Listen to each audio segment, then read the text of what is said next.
Good morning students.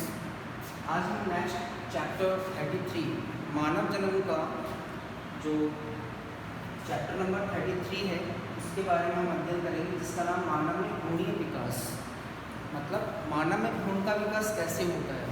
तो यहाँ सबसे पहले हम बात करते हैं कि भ्रूणीय विकास कहते किसे हैं, क्या होता है भ्रूणीय विकास। तो भ्रूणीय विकास की परिभाषा सबसे पहले सामने लिखा हुआ है, युग्मनज से विभाजनों के द्वारा और किसके निर्माण को, भ्रूण के विकास को हम क्या कहते हैं, भ्रूणीय विकास कहते हैं। हम सामान्य रूप से ये भी कह सकते हैं कि युग्मनज में विभिन्न प्रकार के जो विभाजन होते हैं, उस विभाजन से भ्रूण के निर्माण को हम क्या कहते हैं, भ्रूणीय विकास कहते हैं। क्योंकि भ्रूण है वो डायरेक्ट नहीं बनता युग्मनज से, उसमें अलग अलग अवस्थाएं आती हैं। कौन कौन सी अवस्थाएं हैं?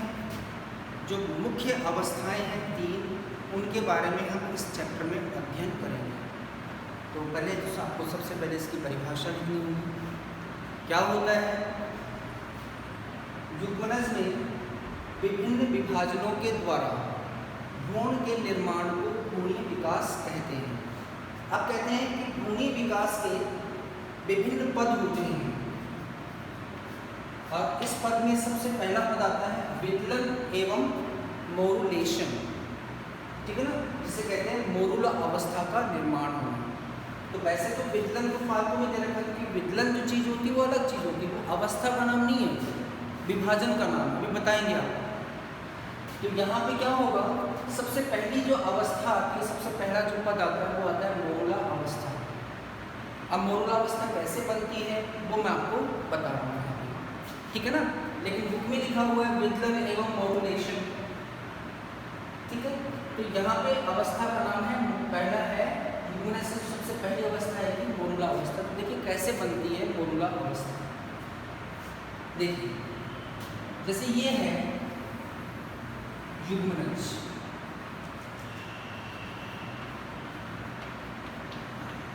इसमें डायग्राम इंपॉर्टेंट है। डायग्राम में अगर आप सब कुछ लिख दोगे थ्योरी की रिक्वायरमेंट नहीं होती है।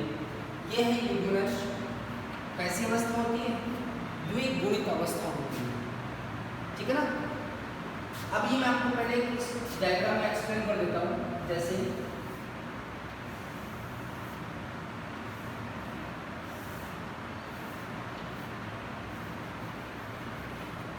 ये था, आपको बताया था कि मैंने अंडवाहिनी के जो एम्पुला भाग होता है यहाँ पर निषेचन क्रिया पूर्ण होती है यहाँ। अब सपोज दैट कि ये युग्मनज यहाँ पे बन गया है, अंडवाहिनी में बन गया है। तो अंडवाहिनी में युग्मनज बनेगा, बनने के बाद में क्या होता है, आपको पता है कि अंडवाहिनी का जो स्तनस भाग होता है, इस भाग में पक्षमापिकाएं लगी रहती हैं।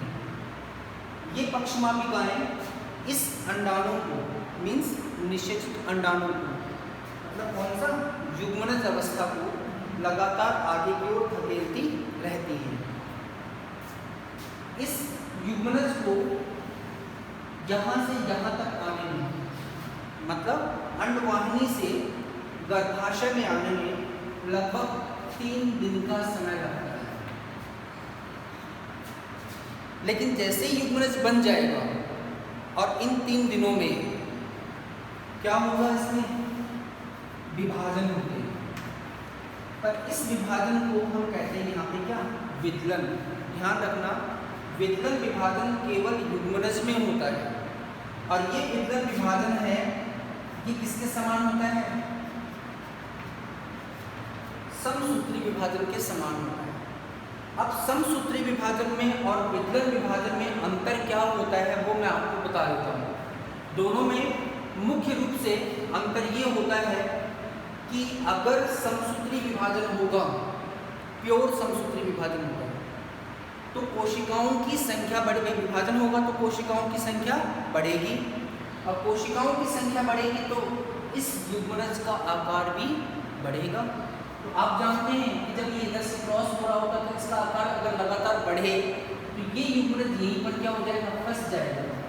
कहाँ पर, अंडवाहिनी में फंस जाता है।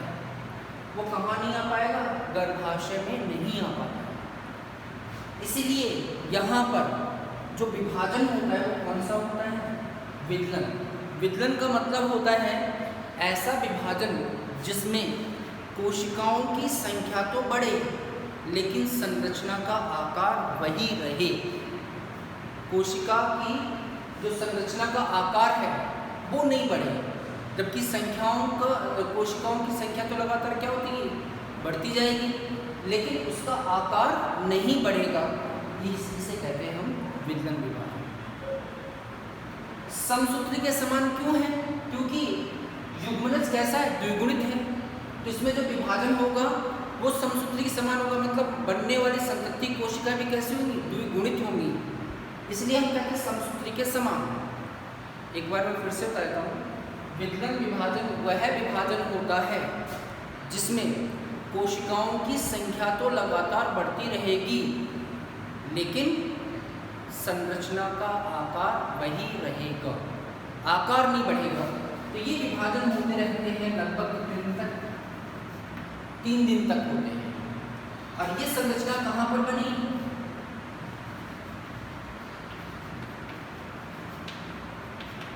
कहाँ पे बनी? अंडवाहिनी में बनी। और जब 3 दिन तक लगातार विभाजन होंगे तो एक संरचना बन जाती है, और इस संरचना में कोशिकाओं की संख्या होती है 16। कुछ में लिखा होता है 16 से 32, कुछ कहते हैं 8 से 16।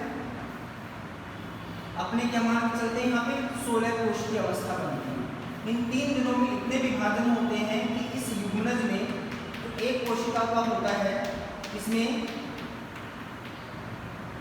16 कोश की अवस्था बनती है। इस 16 कोश की अवस्था को हम कहते हैं मोरुला अवस्था। क्या कहेंगे? मोरुला अवस्था। अब ये मोरुला अवस्था कहाँ पर आ गई है? ये आ गई गर्भाशय में, ठीक है ना? अब ये गर्भाशय में आ चुका है। क्लियर हो गया है? ठीक है। तो मोरुला के निर्माण को क्या कहते हैं? मोरुलेशन। परिभाषा कैसे लिखेंगे? अब लिखना कैसे है? तो यहाँ पे मैं आपको बता दूँ कैसे लिखेंगे इसको। यहाँ पे लिखेंगे निषेचन के बाद में। निषेचन के पश्चात युग्मनज का निर्माण होता है। जैसे युग्मनज बनेगा इसमें विदलन विभाजन प्रारंभ हो जाते हैं। इस विभाजन में कोशिकाओं की संख्या लगातार बढ़ती रहती है लेकिन संरचना का मतलब युग्मनज का आकार वही रहता है। ये विभाजन लगभग 3 दिन तक होते रहते हैं, जिसमें एक कोश की अवस्था वाला युग्मनज 16 कोश की अवस्था वाले मोरुला में बदल जाता है तथा ये अवस्था सीधे कहाँ जाएगी? गर्भाशय में। कहाँ जाएगी? गर्भाशय में आती है, ठीक है ना? तो गर्भाशय में आने से क्या होगा कि इसका जो हम कह सकते हैं अब इसकी अगली अवस्था प्रारंभ हो जाती है। यहाँ पे अगली अवस्था का मतलब हो गया यहाँ पर हो जाएगा कौन सी? आरोपण की क्रिया हो जाती है। कौन सी क्रिया होगी यहाँ पे? आरोपण की क्रिया हो जाती है। अब अगली जो अवस्था आएगी वो इसी से बनेगी। तो समझ में आ गया? ये आप अगर डायग्राम में ही सब कुछ लिख देंगे तो आपको इसकी थ्योरी आपको तो लिखना पड़ेगा, लेकिन एग्जामिनर किसी को सब कुछ समझकर और उसको थ्योरी पढ़ने की जरूरत नहीं होती है, ठीक है? फर्स्ट अवस्था समझ में आ गई। एक कोश की अवस्था है वो 16 कोश की अवस्था में बदल जाता है, ठीक है? अब आ जाइए नेक्स्ट स्टेप, जो सबसे महत्वपूर्ण है। एग्जाम में इसी महत्वपूर्ण टॉपिक को पूछा जाता है।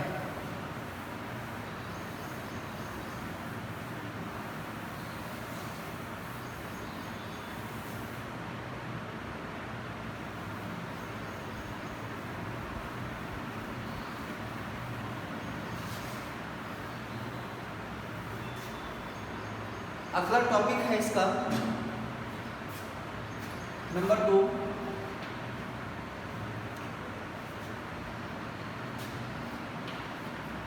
ब्लास्टुलेशन।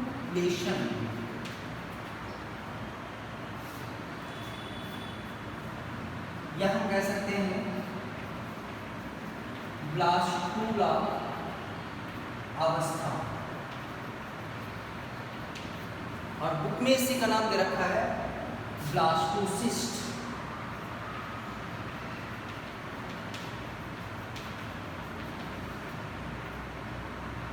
ठीक है ना, और यही अवस्था इसकी सबसे महत्वपूर्ण अवस्था है। ब्लास्टुलेशन और ब्लास्टुला अवस्था ये सबसे महत्वपूर्ण अवस्था है इसकी। कैसे होगा? अब आपको ध्यान रखना है कि जो मोरूला है, ये मोरूला आ चुका है कहाँ पर? ये आ चुका है गर्भाशय में। अब ये 3 दिन तो वो लगेगा कहाँ से कहाँ तक आने में, अंडवाहिनी से गर्भाशय में। अब ये 3 दिन, अगले 3 दिन तक क्या करेगा? ये अवस्था रहेगी गर्भाशय में, फ्री रहेगी। अब वहाँ पे क्या बनेगी? इसमें ब्लास्टुलेशन अवस्था। कैसे? वो देखिए, पहले आप बना लीजिए यहाँ पे क्या, मोरूला अवस्था। ये परिधि कोशिकाएं होती हैं।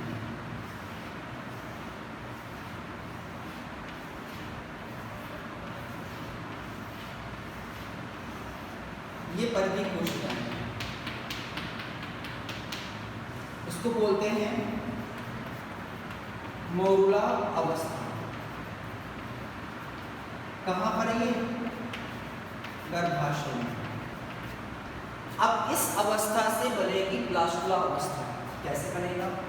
देखिए, सबसे पहले इसकी परिधि कोशिकाएं हैं वो पतली और चपटी हो जाती हैं। ध्यान रखना। अब गर्भाशय में आने के पश्चात इसमें लगातार विभाजन कभी नहीं रुकेगा, विभाजन रेगुलर होगा। और गर्भाशय में आने के बाद में अब जो विभाजन होंगे उस विभाजन से इसका आकार भी लगातार बढ़ेगा, क्योंकि भ्रूण का आकार भी बढ़ेगा। तो देखो क्या होगा इसमें, गर्भाशय में आने के बाद में इसकी परिधि की कोशिकाएं पतली और चपटी हो जाती हैं इस तरह से।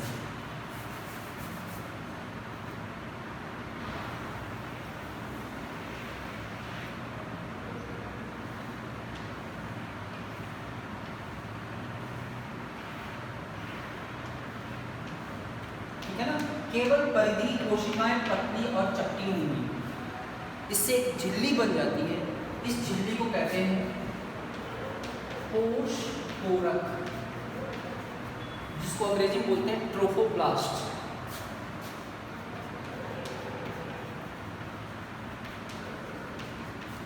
क्या कहते हैं इसको हम? ट्रोफोब्लास्ट।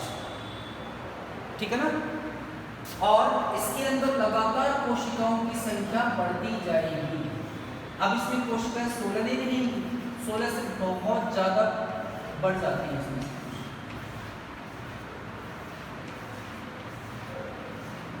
इस तरह से, ठीक है ना। इन कोशिकाओं को बोलेंगे हम कोरकखंड। कोरकखंड, और इसको हिंदी में बोलते हैं ब्लास्टुला कोरक अवस्था। क्या कहते हैं? कोरक अवस्था। अब ये अवस्था बनते ही क्या होगा कि जो कोश कोरक होगा, ये कोश कोरक कहाँ पर है?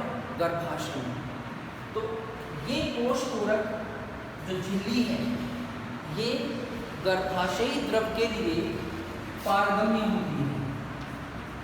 तो इसके अंदर क्या प्रवेश करना स्टार्ट हो जाएगा? गर्भाशयी द्रव। तो जब गर्भाशयी द्रव इसमें प्रवेश करेगा तो क्या होगा?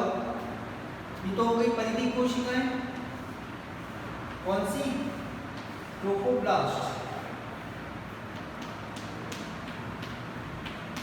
ठीक है ना, ट्रोफोब्लास्ट। और जब गर्भाशयी द्रव इसमें प्रवेश करेगा तो धक्का मारेगा, धक्का मारने से क्या होगा? जो अंदर की कोशिकाएं होती ना, वो एक तरफ खिसक जाती हैं इस तरह से।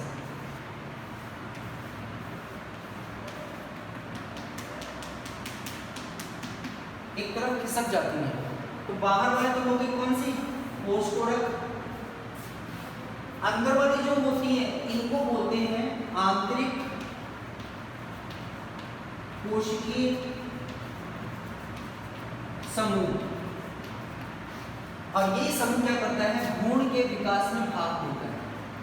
भ्रूण इन्हीं कोशिकाओं से बनता है, आंतरिक कोशिकीय समूह, इनर सेल मास। और गर्भाशय द्रव प्रवेश करने से इसमें एक गुहा बन जाती है जिसे कहते हैं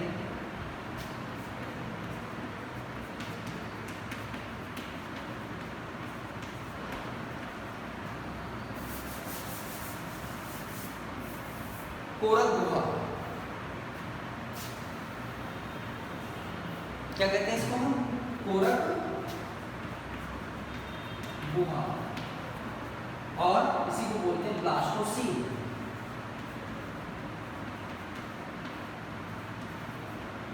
क्या कहते हैं, ब्लास्टोसील।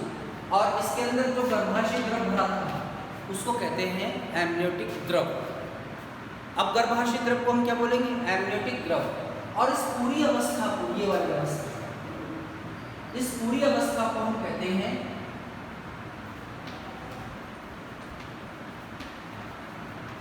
ब्लास्टोअवस्था या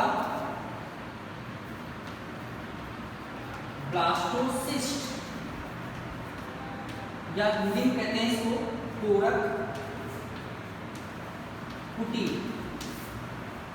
और यही इस अवस्था को बनने में, यहाँ से लेकर यहाँ तक इस अवस्था को बनने में 3 दिन का समय लगता है। और ये 3 दिन का समय जो होता है ना, यही समय क्या करता है कि गर्भाशय में एक तो ये मुक्त अवस्था में रहेगा, दूसरा कोरक गुहा बन जाती है, आंतरिक कोशिकीय समूह बन जाते हैं। तो देखेंगे कैसे, वो सुन लीजिए। ब्लास्टुलेशन में परिभाषा लिखना है क्या, मोरुला अवस्था से ब्लास्टुला अवस्था बनने की क्रिया को हम क्या कहते हैं, ब्लास्टुलेशन कहते हैं। ठीक है ना। अब इसमें क्या क्या होता है, सबसे पहले मोरुला अवस्था की परिधि की कोशिकाएं पतली व चपटी हो जाती हैं और कोश कोरक का निर्माण करती हैं, तथा अंदर वाली कोशिकाओं के समूह को हम कहते हैं कोरक खंड। अब ये कोश कोरक की कोशिकाएं गर्भाशय द्रव के लिए पारगम्य होती हैं, जिससे गर्भाशय द्रव है इसमें प्रवेश करने लग जाता है, जिससे कि अंदर की कोशिका एक तरफ विस्थापित हो जाती है। इनको कहते हैं आंतरिक कोशिकीय समूह। और इससे क्या होगा कि एक गुहा बनती है जिसको हम कहते हैं कोरक गुहा, ब्लास्टोसील गुहा कहते हैं, जिसमें भरे हुए द्रव को कहते हैं एमनियोटिक द्रव कहते हैं। और यही कोश कोरक, अभी ध्यान रखना, अभी तक इसके चारों तरफ, इस कोश कोरक के चारों तरफ, यहाँ पर वो झिल्ली है कौन सी, जोना पेल्यूसिडा। क्योंकि ये अब इसका क्या होगा, कोरक कुटी, ये गर्भाशय के आंतरिक स्तर से चिपकेगा, जिसे कहते हैं आरोपण। तो जोना पेल्यूसिडा का कार्य होता है गर्भाशय में जो काय वाला भाग होता है, बॉडी बीच वाला भाग होता है, वहाँ सही जगह पे चिपकाने का होता है, आरोपण का होता है। चिपकने के बाद में जोना पेल्यूसिडा नष्ट हो जाती है। तो इसकी क्या परिभाषा होगी, ऐसी संरचना जिसमें कोश कोरक, कोरक गुहा तथा आंतरिक कोशिकीय समूह, इस अवस्था को हम क्या कहते हैं, कोरक कुटी या ब्लास्टुला अवस्था कहते हैं। और इस अवस्था में क्या होगा, आरोपण होता है, गर्भाशय भित्ति से चिपकता है। अब अगला जो टॉपिक है वो नेक्स्ट वीडियो में आपको समझा देता हूँ, ठीक है ना। तो यहाँ पे ये पूरा हो चुका है। अब तीसरी अवस्था आती है गैस्ट्रुलेशन, और उसके बाद में आएगा भ्रूण के विकास। Okay, thank you.